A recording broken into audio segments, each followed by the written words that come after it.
Cinema అయిన మహా నేను మిస్టర్ బి నా మాట సూటిగా ఉంటది, మ్యాటర్ క్లియర్ గా ఉంటుంది. మీరు చూస్తున్నారు మిస్టర్ బి ఛానల్. ఈ వీడియోలో మనం మాట్లాడుకుందాం నితిన్ నటించిన రాబిన్ హుడ్ ఈ సినిమాకి సంబంధించిన ట్రైలర్ బయటకు వచ్చింది. ఆ ట్రైలర్ రిపోర్ట్ మాట్లాడుకుందాం. చాలా గ్రాండ్ గా ట్రైలర్ లాంచ్ ఈవెంట్ చేశారు. ట్రైలర్ బయటకు వచ్చింది. ట్రైలర్ కి బ్రహ్మాండమైన రెస్పాన్స్ వచ్చింది. ఆ రెస్పాన్స్ చూసిన తర్వాత నాకు ఓ అనుమానం వచ్చింది. మీలో కూడా చాలా మందికి ఆ అనుమానం వచ్చి ఉండాలి. ఒకసారి చెక్ చేసుకోండి. నాకు వచ్చిన అనుమానం ఏమిటి అంటే, ఈ సినిమాలో హీరో ఎవరు? నితినేనా? ఏమోనబ్బా, ట్రైలర్ రెస్పాన్స్ చూస్తే నితిన్ తో పాటు ఈ సినిమాలో డేవిడ్ వార్నర్ కూడా హీరోనేమో అనిపించింది. ఏంటి ఆ క్రేజ్, ఏంటా response? Warner mass, David Warner mass అని గందరగోళం చేస్తున్నారుగా. డేవిడ్ వార్నర్ ఈ సినిమాకి స్పెషల్ అట్రాక్షన్ అవుతున్నాడు. డేవిడ్ వార్నర్ కోసం గ్రౌండ్ లోకి ఆడియన్స్ దూసుకొచ్చినట్టు థియేటర్స్ కూడా ఆడియన్స్ దూసుకొస్తారా? వచ్చేయచ్చేమో, జరిగేట్టే కనపడుతుంది. మామూలు మాస్ కాదు కదా. అది ఈ సినిమాకి హెల్ప్ అవుతుంది. బాగా వాడుకుంటున్నారు, భలే కనెక్ట్ చేశారు. ట్రైలర్ లో జస్ట్ ఒక్క షాట్ లో మాత్రమే కనిపించాడు. దానికే గంగవెర్రెలెత్తిపోతున్నారు ఆడియన్స్. మాస్ కిక్ తీసేసుకుంటున్నారు, క్రేజీగా రియాక్ట్ అవుతున్నారు. అన్ఎక్స్పెక్టెడ్ హైలైట్ అయిపోయింది David Warner shot. Robin Hood trailer కి సంబంధించి భలే కనెక్ట్ చేశారు.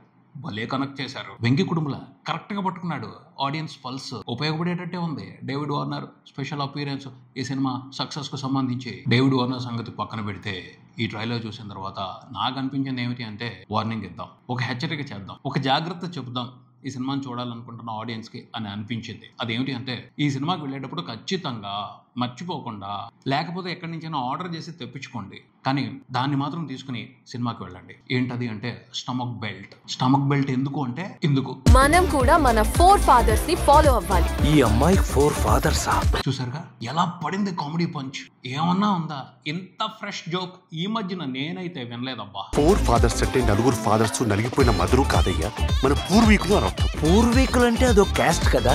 భలే వేశాడు వెంకీ కుడుముల. అబ్బారే అబ్బా, ఏమన్నా టైమింగ్. పొట్ట చెక్కలైపోయా ఇంపాక్టే కదా ఆ డైలాగ్ విన్న తర్వాత, ఆ కామెడీ పంచు పడిన తర్వాత. మరి రేపు థియేటర్లో కూర్చున్న తర్వాత ఇలాంటి పంచులు వరుసగా పడిపోతుంటే నవ్వి పొట్ట చెక్కలై పొట్ట నొప్పి వస్తే ఎవరు సార్ రెస్పాన్సిబిలిటీ? అందుకే రికమెండ్ చేస్తున్నా, స్టమక్ బెల్ట్లు పెట్టుకుని వెళ్ళండి. ఎంత నవ్వినా, పడి నవ్వినా, పొట్ట చెక్కలయ్యేట్టు నవ్వినా పొట్ట నొప్పి రాదు. ఎందుకంటే స్టమక్ బెల్ట్ పొట్టని కదలకుండా పట్టుకుంటుంది. అప్పుడు ఎంజాయ్ చేయొచ్చు. అర్థమైందా? ఇది నా రికమెండేషన్. ఎంజాయ్ చేయండి. స్టమక్ బెల్ట్ పెట్టుకుని రాబిన్ హుడ్ సినిమాని ఎంజాయ్ చేయండి. ఏమన్నా ఫ్రెష్ జోక్? అసలు ఇంత ఫ్రెష్ జోక్ ఈ మధ్య కాలంలో నేను వినలా. అదరగొట్టేశాడు Venky Kudumula. Next, Robin Hood trailer లో నాకు కనిపించిన ఒక గొప్ప విషయం ఏమిటి అంటే, ప్రాసానంద లహరి ప్రాస డైలాగులు. N95 మాస్క్ వేసుకుని ఒకడు వచ్చాడు సార్, ఎన్నుంటే అన్ని పట్టుకుపోయాడు. ఈ మధ్యన కనుమరుగైపోతున్నాయి తెలుగు సినిమాలో. మర్చిపోతున్నారేమో అనిపిస్తుంది. గుర్తు చేశాడు. బాధ్యతగా ఆ సాంప్రదాయాన్ని కంటిన్యూ చేయడం కోసం వెంకీ కుడుముల కృషి చేస్తున్నాడు, కష్టపడుతున్నాడు. అర్థం అవుతుంది. ప్రాస అనేది తెలుగు కమర్షియల్ ఫార్ములా కామెడీ సినిమాలో ఒక భాగం. దాన్ని మర్చిపోతే ఎలాగా? మర్చిపోయే ప్రయత్నాలు జరుగుతున్నాయి. దాన్ని నెగ్లెక్ట్ చేస్తున్నారు చాలా మంది క్రియేటర్స్ అనిపిస్తుంది. అంటే కొంచెం రొట్టగా ఉండే ప్రాస డైలాగులు కావాలి మనకి, లేకపోతే ఎంటర్టైన్మెంట్ క్రియేట్ అవుతుంది. దాన్ని మర్చిపోతున్నారు. మర్చిపోకూడదు, మన సాంప్రదాయం ఇది, గుర్తుపెట్టుకోండి అని చెప్తున్నాడు వెంకీ కుడుముల ఈ సినిమాతో. అందుకు అతన్ని ఖచ్చితంగా అభినందించాలి. రాబిన్ హుడ్ ట్రైలర్ లో వినిపించిన ప్రాస డైలాగులు మాత్రం హాయిగా చెవులో అమృతం పోసినట్టున్నాయి. చెవులో అమృతం కాదు, ఏది పోసుకున్నా సరే ఇన్ఫెక్షన్ వస్తుంది. అమృతం కాదు అంటే ఆ ఫీలింగ్ తీసుకోవాలంతే. అమృతం తీసుకెళ్లి చెవులో పోసుకోకూడదు. ఓకే, ప్రాస డైలాగులతో కూడా అలాంటి ఇంపాక్టే ఇస్తున్నారు వెంకీ కుడుముల రాబిన్ హుడ్ సినిమాకి సంబంధించి. సో ప్రాస డైలాగుల జాతరను కూడా గట్టిగా ఎంజాయ్ చేస్తాం ఈ సినిమాతో అని అనిపిస్తుంది కూడా. ట్రైలర్తో ప్రూఫ్లు ఇచ్చారుగా. ఈ ట్రైలర్ చూసిన తర్వాత ఇంకొక విషయం కూడా నాకు అనిపిస్తుంది. ఒకరు చాలా గట్టిగా గిన్నిస్ వరల్డ్ రికార్డు కోసం ప్రయత్నిస్తున్నారు. వచ్చేసేటట్టే ఉంది. ఫ్యూచర్లో ఖచ్చితంగా గిన్నిస్ వరల్డ్ రికార్డు తీసుకున్నట్టే అనిపిస్తున్నారు వాళ్ళు. ఇందుకే ఎవరు వాళ్ళు అంటే హీరోయిన్ శ్రీలీల. గిన్నిస్ బుక్ లో ఒక ప్రత్యేకమైన రికార్డ్ నమోదు చేసే అవకాశం కనబడుతుంది. ఒకే రకమైన పాత్రని చాలా సినిమాల్లో చేసిన రికార్డు ఆవిడ తన పేరు మీద నమోదు చేసుకోబోతుంది అని అనిపిస్తుంది. ఇప్పుడే కాదు, తర్వాత 140 సినిమాలు చేసిన అందులో 135 సినిమాలు ఒకే రకమైన పాత్ర చేసింది శ్రీలీల అన్న రికార్డు నమోదయ్యే అవకాశం కనబడుతుంది. ఏమాత్రం మారట్లా. శ్రీలీల అనగానే ఒకటే క్యారెక్టర్ రాస్తున్నారు, అదే క్యారెక్టర్ ఇస్తున్నారు, ఆ క్యారెక్టర్లోనే ఆవిడ్ని నటింపజేస్తున్నారు. ఈ సినిమాలో కూడా అలాగే కనపడుతుంది తప్పించి కొంచెం కూడా కొత్తగా అనిపించట్లేదు. శ్రీలీల అంటే ఇలాగే కనిపించాలి, ఇలాంటి క్యారెక్టర్లోనే నటించాలి. బౌండరీస్ పెట్టేశారు. అరే, ఆ అమ్మాయి టాలెంట్ ఏమిటో కొంచెం కూడా పరీక్షించరా?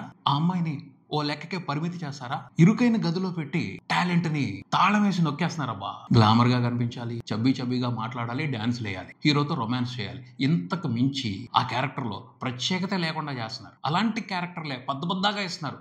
ఎన్నని చూస్తారు, ఆడియన్స్ మాత్రం తప్పదు. ఎందుకంటే అలాగే చూస్తున్నారేమోనన్న భ్రమలో ఉన్నారు. సో ఆవిడకి ఇలాంటి క్యారెక్టర్లు ఇంకా పడొచ్చు, ఇంకా పడొచ్చు.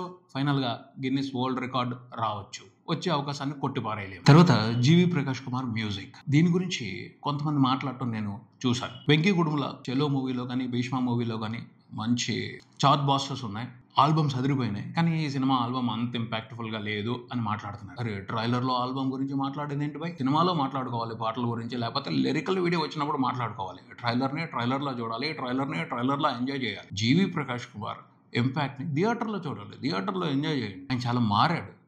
తమిళ సినిమాలకు ఒక రకంగా ఇస్తాడు, తెలుగు సినిమాలకు ఒక రకంగా ఇస్తాడు. తెలుగు ఆడియన్స్ కి ఏది ఇష్టం, తెలుగు ఫిల్మ్ మేకర్స్ కి ఏం కావాలి, దానికి తగ్గట్టే మ్యూజిక్ ఇస్తున్నాడు. చాలా మారాడు. ఇదిదా సర్ప్రైజ్. పాట చూడాల, దేవిశ్రీ ప్రసాద్ ని కొంచెం మైమర్పించేటట్టు, దేవిశ్రీ మాదిరి ఎంటర్టైన్మెంట్ ఇచ్చేటట్టు ప్రయత్నించాడుగా. మన ఆడియన్స్ టేస్ట్ కి తగ్గట్టు అతను ట్యూన్స్ ఇస్తున్నాడు. తప్పతుంది కాదు, తీసుకోలేకపోతున్న మన ఫిల్మ్ మేకర్స్ దే. నాకు ఒక అనుమానం కూడా ఉంది అబ్బా, జీవి ప్రకాష్ కుమార్ వర్క్ కు సంబంధించి. ఆయనతో వర్క్ చేయాలంటే డైరెక్టర్ కి తమిళ్ వచ్చి ఉండాలేమో. తమిళ్ వచ్చిన డైరెక్టర్స్ కి అతను ఇచ్చే ట్యూన్స్, అతను కంపోజ్ చేసే బ్యాక్గ్రౌండ్ స్కోర్ వేరే రకంగా ఉంటుంది. తమిళ్ రాని ఫిల్మ్ మేకర్స్ కి అతను ఇచ్చే అవుట్పుట్ వేరే రకంగా ఉంటుంది. ఏదో తేడా ఉంది. దీనికి సంబంధించి క్లారిటీ తీసుకోవాలి. ఇదిదా సర్ప్రైజ్.